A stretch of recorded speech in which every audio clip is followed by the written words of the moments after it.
Blog Talk Radio.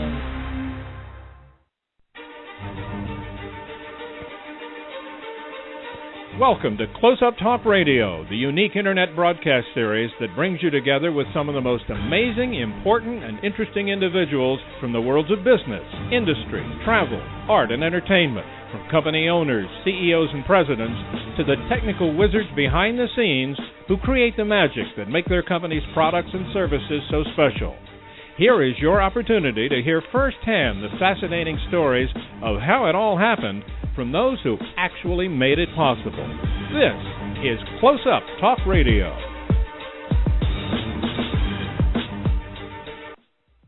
And a hello to you, and good afternoon, everybody, wherever you may be, or good morning, if that's the case. We welcome you back to Close Up Talk Radio. Nice to have you with us.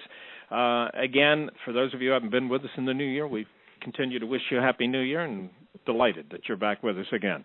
I'm Doug Llewelyn, and our guest today is a guest who has been with us numerous times during the past year, and now this is her first guest appearance here in the new year, Monique Sidaross, who is a female engineer. She is a brilliant lady, and her background is rather extraordinary. She's a very accomplished structural engineer, and she was the first president of the Engineers Union in its 36-year history. And she has some very, very prominent thoughts and things she loves to point out and that she's trying to correct. I should point out a little bit more about her background. She has an international engineering practice and has worked in several countries. She's a resident engineer in construction. She's built hospitals, university buildings, and designed residential and commercial buildings as well as bridges. And she's earned tens of awards since 1991 internationally from both America, England, and also in China. As we pointed out, she is the first engineer union president here in the union, female engineer union president, and she was actually recommended as being qualified for California governor due to a unique service here in the state of California in engineering and in teaching mathematics and as a doctoral researcher in engineering and law. And she got her master's degree from USC in Southern California, and she's working on a PhD in engineering management for positive social change right now at Walden University. So it's a real pleasure to welcome Monique Sidaross back to our microphones. Monique, I know it's morning out in California. Good morning. How are you today? Yeah. Thank you. Hi, good. Thank you so much for having me, and I want to say Happy New Year to you and to the audience. Thank you very much for the good words that you mentioned. I also want to point out you have a terrific book that you've written, and you have a great blog site that's on the web that people can find. And obviously, you get a lot of reaction and interest in your website. Let me give that out right now. If people are listening, I want to make a note here. You go to obviously on the web, go to MoniqueSidarossBooks.com. If you go to that, you will find where Monique's blog site is and her writings and the kind of comments she gets back from so many people who have discovered Monique's thoughts and what she's trying to do, and I think they're very, very impressed. So I'll read some of the comments as we go along this morning. But Monique has really been through so many different things in her career.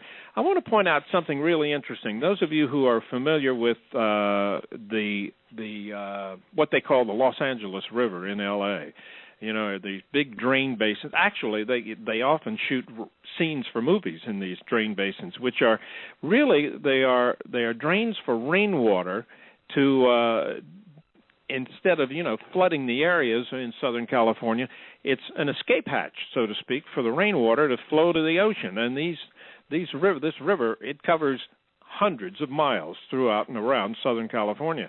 Monique has pointed out that in some areas these things are very unsafe, and that's gotten her in a lot of hot water from some areas.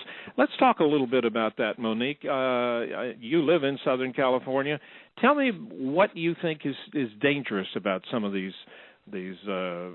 portions of the Los Angeles River. The Los Angeles River and Rio Hondo River, those are connected together, and they run the entire length of California almost. What happened as an engineering point of view, somebody wanted to do a project to fill both rivers full of water, about 30 feet deep water inside the town. This and the water is going to flow over the crossing bridges where car drive on water. People walk on water. Suicidal people can drop, children can drop, a car can drop inside 30 feet deep water, and they want to do a project. This is a big one. I cannot talk about it in details now, but that's the basic of it. And they assume that they design it in many other offices and companies, and they send it at the end to the state engineer to sign it and approve it for construction. That was me. They sent me this project, and I review it for 2-3 months.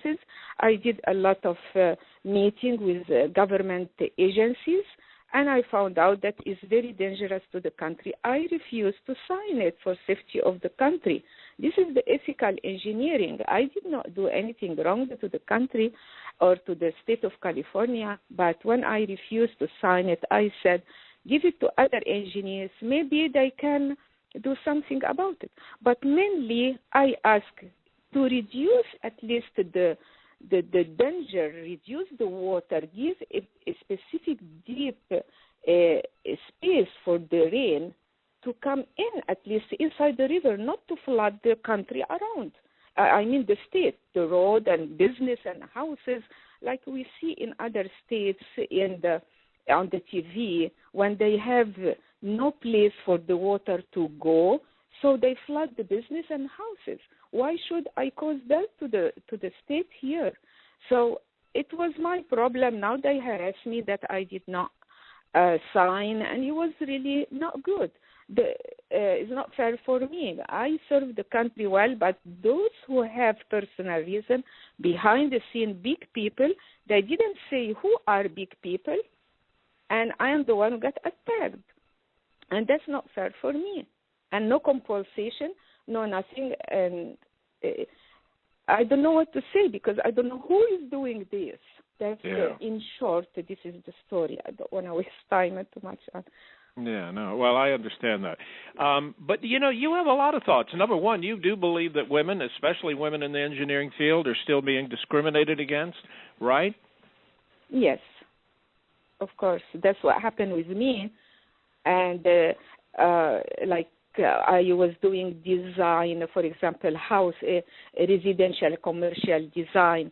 After I learned the wood design, I found that the code is not good. Like it's just a little nails on the top holding the roof with the wall. And anyway, it's specific area. It's many of them, but one specific area. And I commented on it.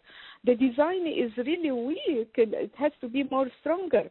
They attack me in the office and tell me, are you disagreeing with the code? I said, why? The code, is it a Bible? This is some people sitting down doing something, and then it's weak. It has to be corrected, improved. They attack me. But after 1 year, I was still working in the same office. This specific joint, it was changed and strengthened. Not enough, but at least they did something about it. So I told them, you were harassing me at that time. You see, it changed. So there is no respect to women engineers when they comment. And most of them, they just prefer not to talk at all. Now we reduce the thought, we reduce the participation, and the very big intimidation and disrespect in the work. And mainly they are encouraged to do that because women don't have right in the court. So, of course, they don't care. Well, I want to point out, you were the one who, you were pointing out that the residential design code, and that's what you were talking about, was unsafe. And you commented on it for both residential and commercial design at work, and that's why you got all this opposition. But later the code was changed. And as a result, you say you helped save the society in California, which, it's an interesting way to put it, but it's kind of true, from the disaster of engineering projects and a lot of lawsuits that it would have been created as a result of damage because of the faulty residential design code. So, I mean, you've done a lot of really good work and good things, but you've been opposed by so many areas. So you've had your problems, right? And sexual harassment, you've had that, a good bit of that throughout your career in Southern California and in the United States. Makes some people wonder, gee whiz, why would you keep doing this with all the opposition you've had? But, how do you answer that? This is my career. I am good in it. That's the only thing I did all my life, day and night. I did nothing else. I never worked anything else. I never studied anything between only engineering, mathematics. So I'm very strong because I'm coming from a strong education, which is European and Egyptian, because I have many languages. So I learned a different style of education and management of construction and all that stuff. So I can compare. So when I came here, I came with a strong background also. So I love my career. I'm very good in it. I'm not coming to America so they destroy me or because they harass engineers. They have no respect to engineers. In other countries, their engineers are called under God. People like engineers because our concept is the ethical engineering for safety of the country. The only people to save the country is engineers, including women engineers.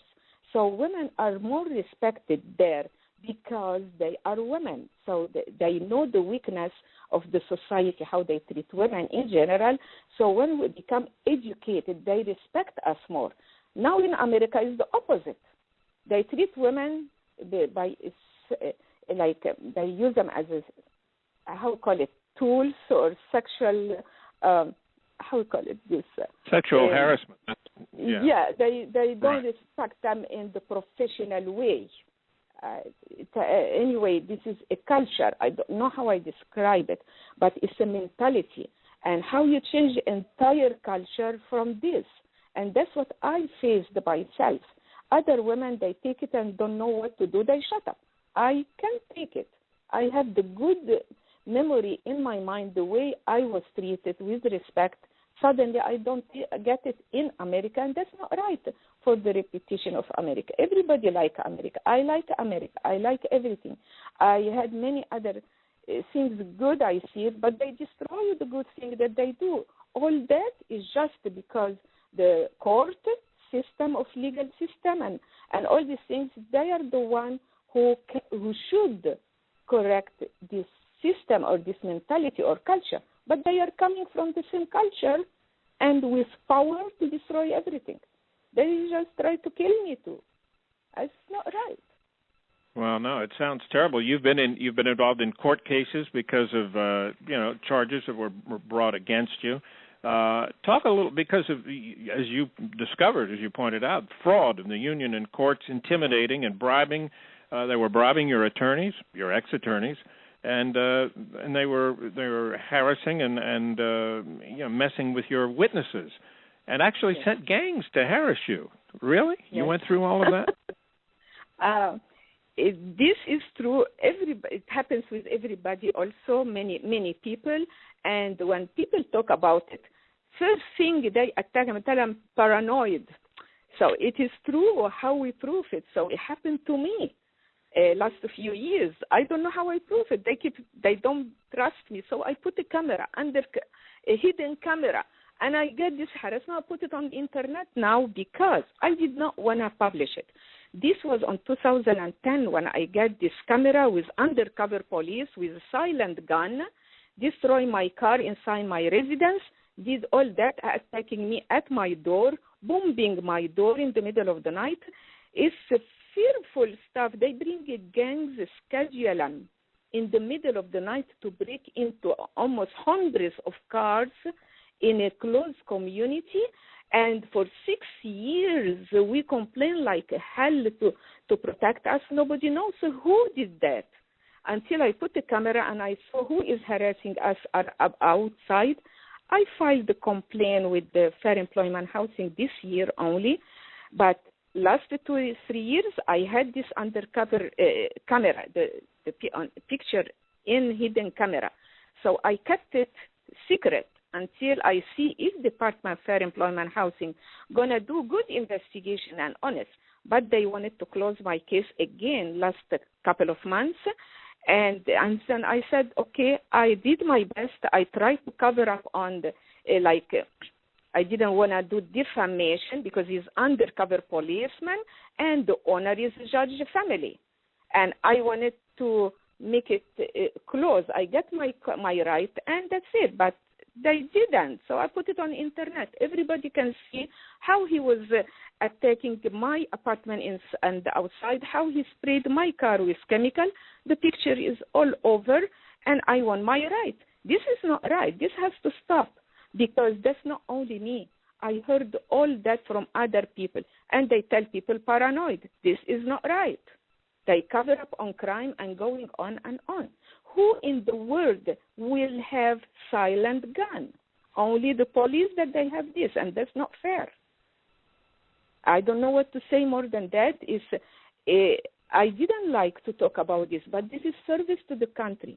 Because if I say close the court, people, they think I'm talking nonsense or what the hell she's talking about. You see, here is what I talk about. I'm talking service to the country again. But it's not the point that they ignored solving the problem and protecting people and try to kill the person, to shut up. Well, it happened many times in different issues. Obviously, I gather that has really happened. But, you fight back, and you are really a voice for positive social change. And I bring that up because you actually wrote a book, and that's the name of the book, Positive Social Change, by Monique Sidaross. Let me ask you a little bit about the book itself. What do you talk about in the book? The book includes many things together, like first of all, my culture, how I brought up. I'm very conservative family, and I never learned anything wrong, not even any word of insult. So that's the way we brought up, and I never seen the bad life, so I expressed how I raised up around education and family and university and work. I explained all this, and then I showed how the transition or the difference between country to country in education and the business and work and relationship and culture. Again, I showed the difference, but at the end, I put also what happened to me about the discrimination, about all that. And actually, the book itself, it was the idea from other people who wanted to get justice to me, and that's the purpose that they wrote the book. They funded. Of course, they took all my money for like 6-7 years. I'm studying now for the PhD. I don't have any $1. So other people from many countries, friends and relatives, they get together, collected some money, and they funded the book with people who wrote it, and then funded the book for publication and all these things until it got out. But now all the royalty is stolen. Everybody is collecting the royalty, and that's not right. They didn't get any $1. This is not fair, too. So we don't know what is that system. I have other books to publish. I have academic paper to publish. I hold everything with me now. I did not publish anything. If I'm going to get ripped off like that, again. And the main thing that this business or printer or whatever you call it, we don't know the system of the publishing. It's in America again. So what is going on? We don't know.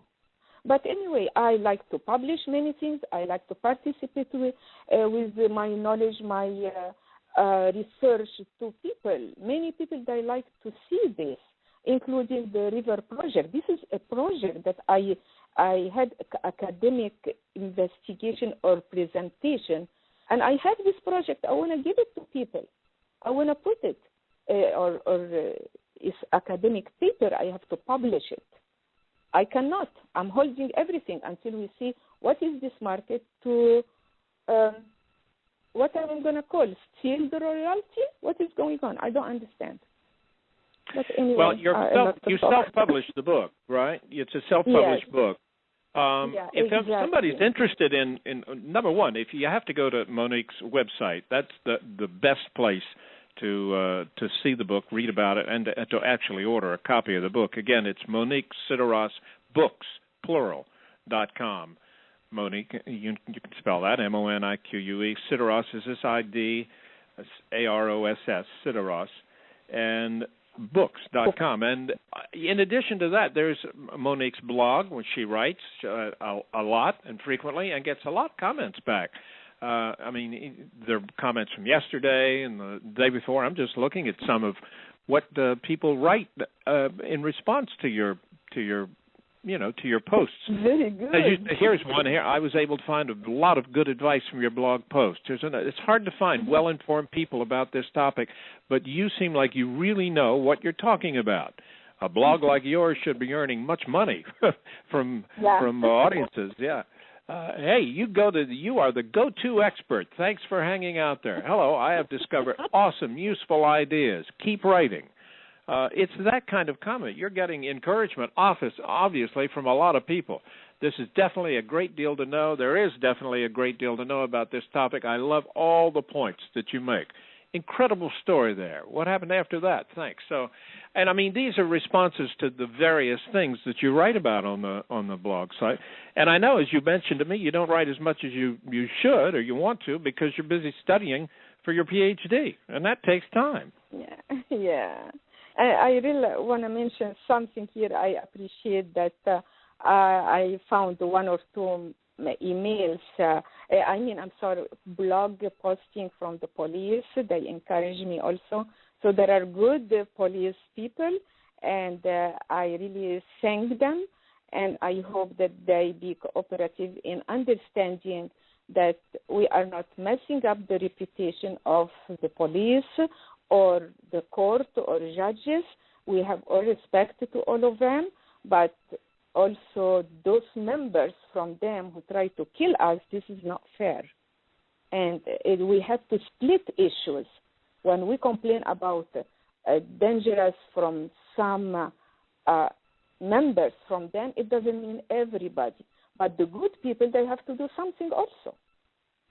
So let me ask you a little bit about your issues with the Department of Fair Employment Housing. You've had your problems with them, too. And you actually suggested closing it, the DFEH, in November. And as you pointed out, the governor conducted an investigation and found real discrimination in that office, right? Yes. He posted on the Internet, on Twitter. Actually, I found his report or article on Twitter, on my account there. So that's the way I found the report, and I copied it and I posted it in my blog because people were asking me, so what is your right? Some of them, they told me, okay, you posted all that. What is your right? Are you doing that for free? And many people, they told me, you have to be paid for this crime that happened and something like that. So I posted this response to them that the governor did found something wrong with the department. I was right. But where is my compensation? Where is my right? Actually, just last week, I found an email for the first time in my personal email from Senator Boxer, and I really appreciate it. It was the first surprise.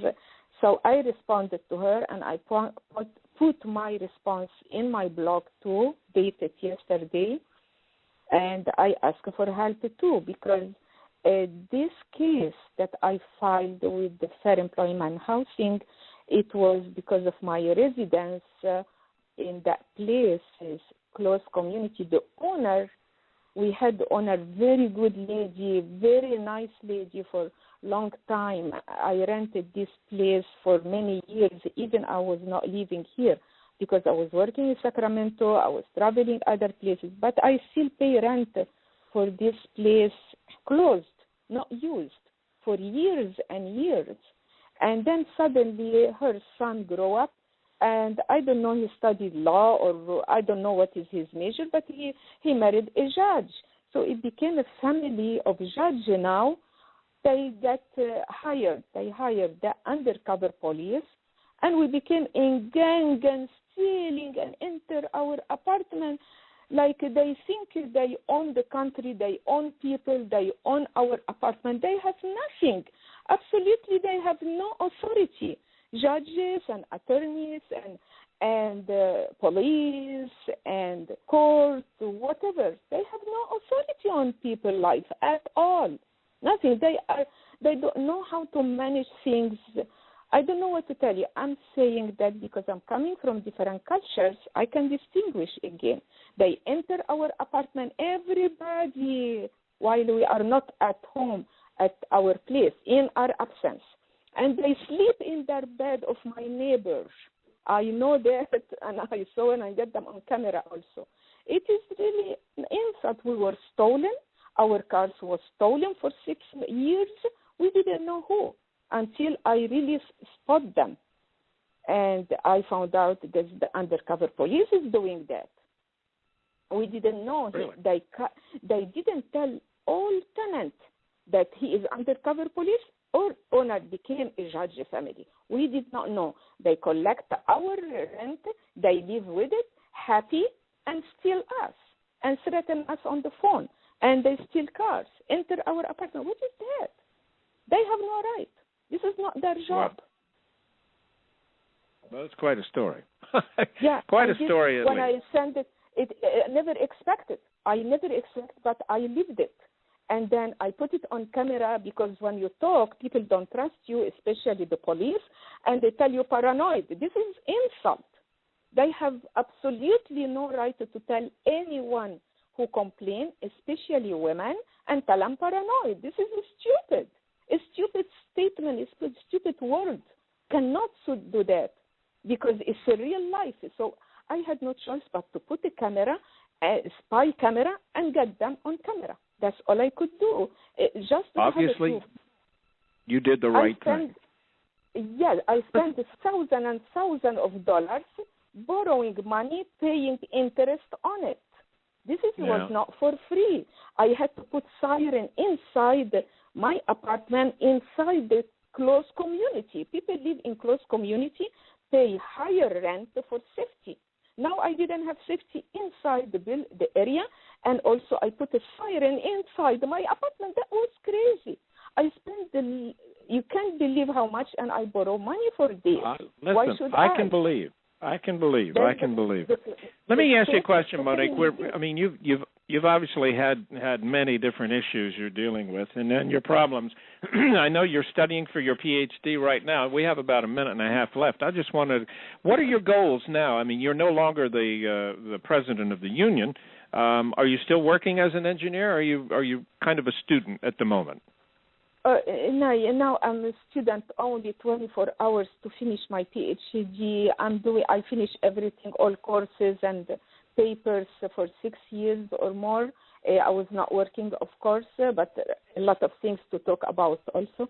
But now I'm doing my dissertation, and it's engineering management for social change with the effect of the politics and the legal system within engineering, as the project that I mentioned about. This is politics for the river, Rio Hondo River. So that's my research, including how the court affecting us and how they behave there. All this was researched already last 6 years, and now I'm just doing my research, and that's it. And I hope I graduate and get done with it. We hope you graduate too. Projects. Listen, it's been lovely having you back as a guest again. We look forward to chatting with you soon again, Monique. Thank you. And again, Thank you folks, so much. the place to look for the book and her blog site is Monique Sidaross Books. That's books plural.com. Monique, that's it. Thank you very much. Talk to you again soon, okay? Thank you so much, Doug. I appreciate You're welcome, it. And my dear. Thank you for the audience. That's it. Okay, that wraps it up, everybody. I'm Doug Llewelyn. Have a great day. Talk to you next time here on Close Up Talk Radio. Bye for now.